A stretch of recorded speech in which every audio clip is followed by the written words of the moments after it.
Hello guys. So we were doing chapter 3, right?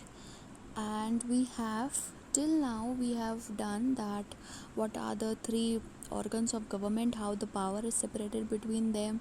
In the last video especially we have covered about the basic feature of doctrine separation of powers, which was given by Montesquieu. Now we also saw that each government organ has its own function to perform, and there should not be any intervention or interference by another power of government. And we saw the term checks and balances, right, in which power holds power. There was a legal maxim also, and I told you to learn all the legal maxim which comes across, right. Now we come on to this thing, checks and balances of power. Origin of concept of check and balances is specifically credited to Montesquieu. This concept provides a system-based regulation that allows one branch to limit another. As I said, one branch of government will monitor the another branch of government, and so power holds power, or one branch regulates another power. It limits the functions. It sees that one branch doesn't steps into the other branch, so you don't have to create another organ as to monitor what types of functions or any interference is done or not, but rather those three organs only work together. Following chart explains operation of check and balance mechanism between different organs of government in US. Now see this chart. Legislative branch writes the laws, confirms presidential appointments, ratifies treaties, grants money, declares war. May propose constitutional amendments to overall judicial decisions, impeach Supreme Court judges, reject appointments to Supreme Court, and then judicial branch interprets constitution and other laws. Okay, you can read it, and it's very simple language. So that's basic functions which are given. That also happens in India actually. Impact of doctrine. Montesquieu advocated adoption of this doctrine in his own country's political system. His teachings gave boost to French Revolution and led to adoption of Declaration of Rights in 1789. So you may have studied this in your history portion in class 9th or 10th. And there it was that Montesquieu adopted the doctrine of separation of powers in his own country, and it led to French Revolution, and then Declaration of Rights was made in 1789. What was in that declaration? Every society in which separation of powers is not determined has no constitution. French Constitution 1791 made executive, legislative and judiciary independent of one another. So in declaration it was provided that any society in which separation of power is not present, then there is no constitution of that society. So French Constitution with this Declaration of Rights provided executive, legislative and judiciary, three organs of government, wherein all the three were independent of each other. English and American jurists have found merit in this doctrine. Now English and American jurists, they also found some merits and some benefits in this doctrine of separation of power. English jurist Blackstone in his book Commentaries on Laws of England observed, were it joined with the legislative, life, liberty and property of subject would be in the hands of arbitrary judges, whose decisions would be then regulated only by their own opinions and not by any fundamental principles of law, which though legislators may depart from, yet judges are bound to observe. Now what it is saying that if judiciary is joined with legislative, then the life, liberty means freedom and property of the subject is the common people who are living in that nation, that will be subject to, or that will be in the hands of arbitrary rules or arbitrary judges. Whatever they feel like, they will take the decision. They will not be subject to any fundamental law or rule of the land. Rather they will be using arbitrary laws and arbitrary opinions. They will be used to impose their decisions, and so the life, freedom, property of the citizens will be affected, and which though legislators may depart from, but judges are bound to observe. Fundamental principles of law, legislators may not follow them sometimes, but judges are bound to observe and to follow these very you can say जिसको कहते हैं बहुत शिद्दत से उनको follow करना चाहिए. They should follow it by heart. The fundamental principles of law. Were it joined with executive means if judiciary is joined with executive, this union might soon be an overbalance for legislative.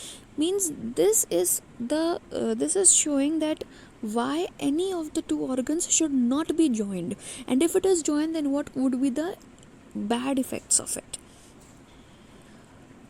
For which reason effectual care is taken to remove all judicial power out of hands of King's Privy Council, who, as then was evident from recent instances, might soon be inclined to pronounce that for law which was most agreeable to the prince or his officers. So that means judicial power should be kept out of the hands of king or his council, because if it doesn't happen, if the judicial matters were also in the hands of king, then it would be that he will make his own laws and he will favor the laws, or he will make the laws that is beneficial for him and his council of officers. Nothing therefore is to be more avoided in a free constitution than uniting provinces of a judge and a minister of state. So nothing can be more avoided than to prevent the union of जज and minister. That means to prevent, सबसे ज़्यादा ज़रूरी ये है कि आप एक जज को यानी कि जुडिशरी और लेजिस्लेचर और एग्जीक्यूटिव को अलग कर दें. इससे ज़्यादा ज़रूरी और कुछ नहीं होगा एक फ्री कॉन्स्टिट्यूशन में. ठीक है, यही लिखा है. James Madison, the fourth president of USA, wrote in the Federalist that accumulation of all powers, legislative, executive and judiciary in same hands, whether one, a few or many, and whether hereditary, self-appointed or elective, may justly be pronounced the very definition of tyranny. So the fourth president of USA, who was James Madison, he said that in his book The Federalist that if the powers of legislative, executive or judiciary are united in the same hands, in the hands of one person, or in the hands of only few people, or in the hands of many people, all the powers in the same hands, in the same council, whether it is hereditary or it is self-appointed or appointed by the people, if it is concentrated, all the three organs are concentrated in a single organization, then it is very true and it is very just that it would be a definition of tyranny. Means it would not be a democratic form of government, rather it would be a tyranny. Doctrine of separation of powers forms foundation on which the entire structure of US Constitution is based. So you remember, US Constitution is based on doctrine of separation of powers. Montesquieu thus became intellectual father of American Constitution. This is very important. Who was the intellectual father of American Constitution? Montesquieu. Why? Because he only gave this doctrine of separation of powers, which then becomes the foundation of entire US Constitution. And so please remember, Montesquieu was the intellectual father of American Constitution. Now, evaluation of doctrine of separation of powers. Key benefits and advantages of doctrine. Different personnel with respective capabilities for different organs bring efficiency to performance of functions and administration. This indeed serves the purpose of state and its people. Each organ must do its job to best of its efficiency and with due regard to its responsibility. What does this mean? We have different people in different organs of government, and each person has its own talent, or each person has its own speciality of performing a function. So different personnel or different people who with respective capabilities are employed in different organs of the government, and this brings efficiency to the performance of functions of administration. So administration is carried out efficiently with the different capabilities people employed in different organs of the government, and it serves the purpose of state and its people. Each organ has its own job to do with different capability people, and efficiency is maintained. Administration is carried on smoothly. Doctrine of separation of powers safeguards liberty and freedom. Doctrine requires that each organ must act within the sphere of law, thus, it establishes government of law rather than of official will. So, doctrine of separation of powers suggests that each organ of government has to act within its own sphere and within the sphere of law. So, it ensures that there is a government which is following the law, so, government of law rather than what it itself wishes to do. So official will नहीं होती है, government of law, they are bound by what the law asks them to do. It aims at protecting freedom of individual from tyrannical rule of absolute monarchy. Montesquieu developed theory as a means of limiting absolute powers of ruler in France. So his country was France. He went to England, right? We have studied that. He went to England and he saw the difference in situations prevalent in these two countries, and so he developed the model which was prevalent in England to be developed in his own country France, and that was known as doctrine of separation of powers. This we had seen when we were doing the historical background, right, if you remember. And so he made this doctrine which was the foundation of various countries because they were following the same doctrine. It was the structure of US that we just saw, right? So this is a means of protecting freedom, liberty of the people, and also to prevent the tyrannical rule or absolute monarchy. And he developed this theory so that the absolute powers of the ruler can be limited or it can be removed, so that there are three organs of the government and power is not only concentrated in the hands of a single person, that is the ruler of the nation. One important aspect is to establish an independent judiciary that is free from administrative discretion. Montesquieu entrusted in setting judicial power as a check on and as arbiter between the two organs. So judiciary, it is the most important aspect is to establish a judiciary organization which is independent of the other through organs of the government, and which also keeps a check on, which also controls or keeps a check and balance sort of system between the other organs of government. And it may also act as an arbitrator. Means if any dispute arises between legislature and executive, then that would be obviously it will go to the courts and it would act as an arbiter. System of check and balance within organs of government provides stability to the government by protecting the sovereignty of state. Sovereignty means self-rule. India is a sovereign nation, means whatever decisions, whatever internal matters of the country, no other external power can interfere with the internal matters. Like when we said that Article 370 was revoked and Jammu and Kashmir was merged into the nation. It was already in the nation, but it was separated, and some other provisions, special provisions were provided to J&K. But when Article 370 was removed, it was revoked, then those special provisions were removed and it was brought into the mainstream India, right? So that happened, and it was a lot of claims were made by different countries, and then India has only one statement that India is a sovereign nation and no external power can interfere and no external power can order or ask that how the Indian government has to perform, right? It is an internal matter of India. So sovereign means I am self-ruling it and no external power or no external country can ask me or tell me that how I have to function.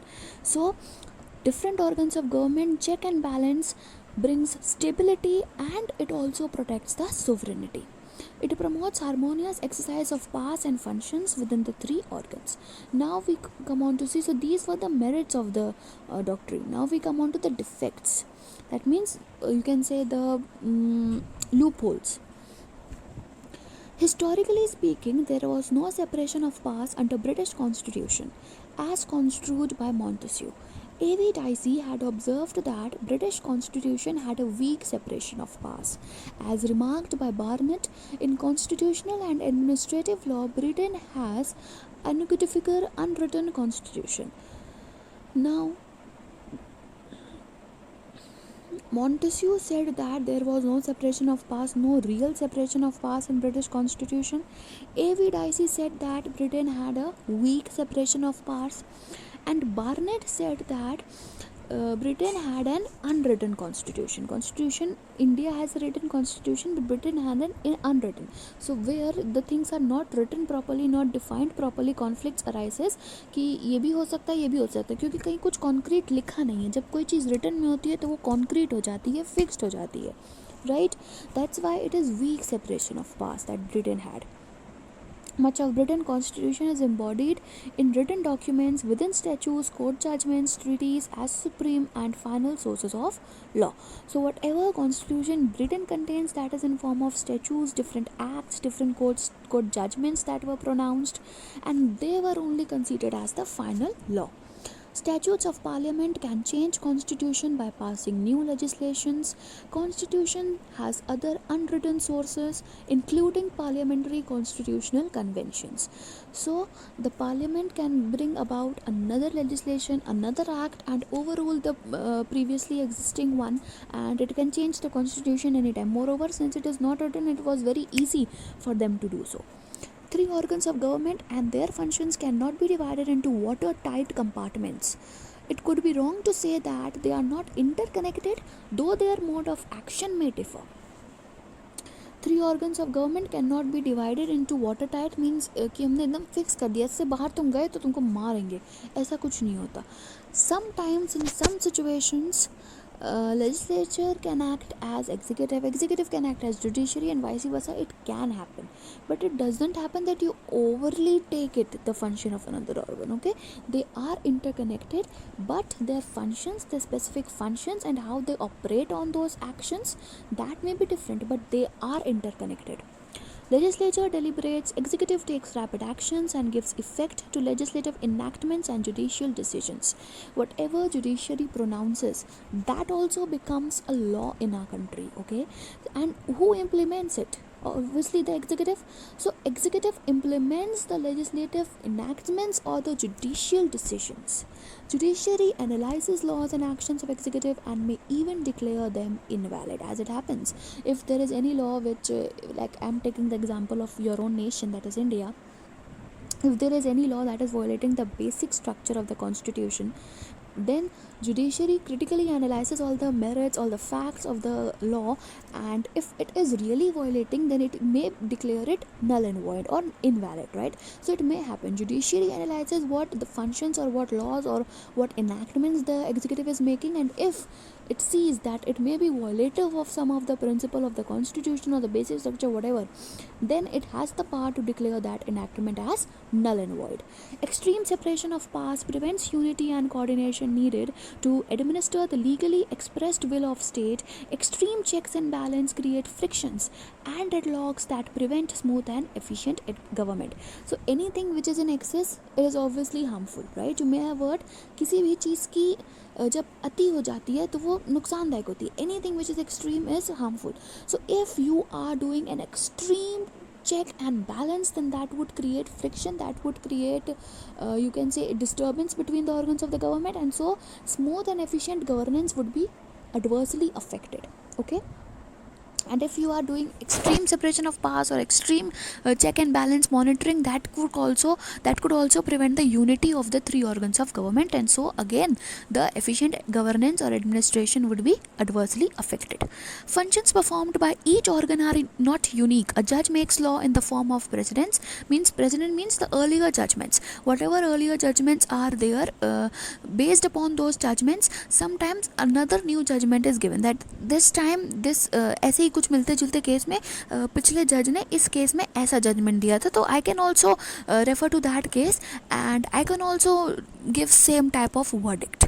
ठीक है, I know and I agree that different cases have different merits and different circumstances, but there are something in common, right? A husband, wife or a civil law, there are many things in common.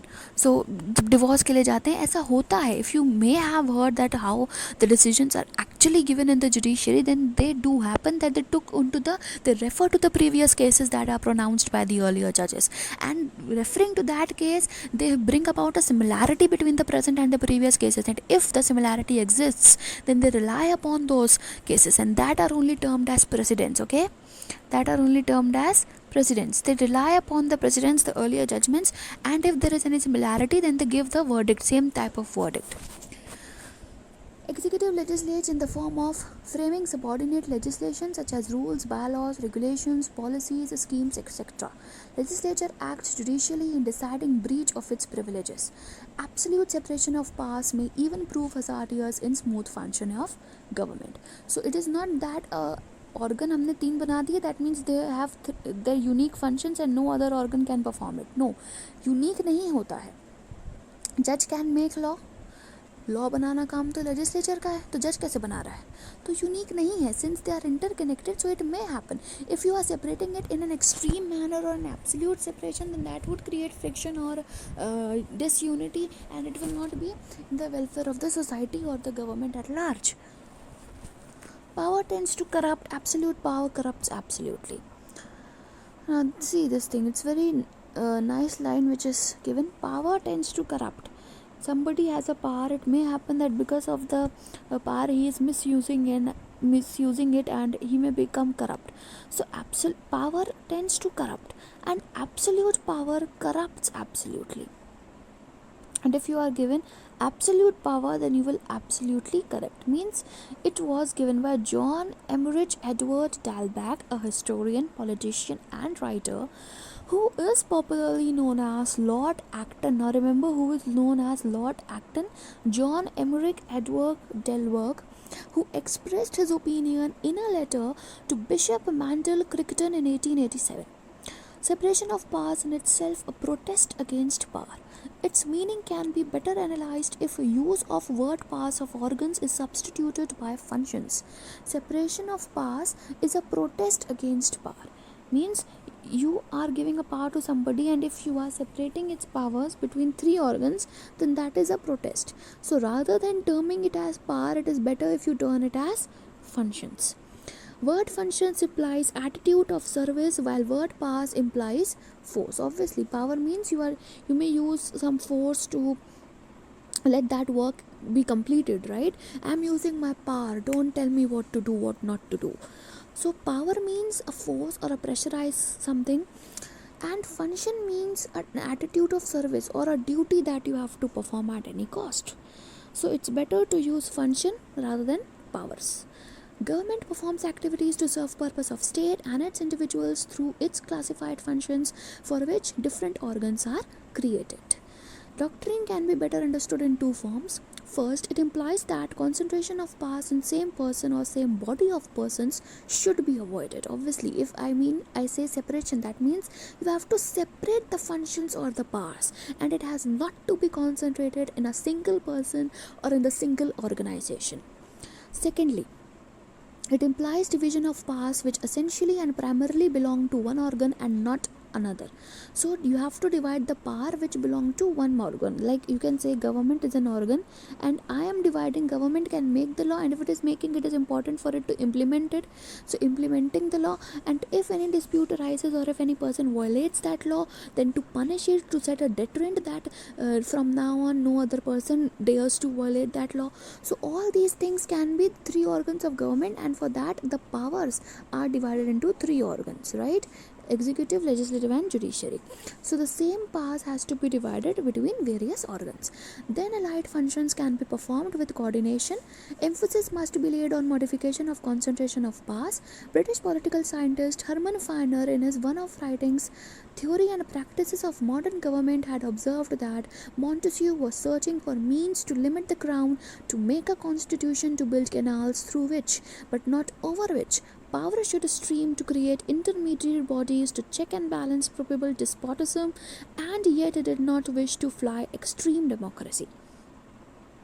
Herman Feiner in his book said that, book or writing whatever, he said that Montesquieu, he was searching for a means or a way to limit the powers of the crown, that is the ruler, to make a constitution through which, not over which, through which the country would be ruled, to make intermediary bodies, mean bodies at the same level that will have their specific functions to perform, and to keep a check and balance or to monitor them, but he was not wishing to make an extreme democratic nation. Okay?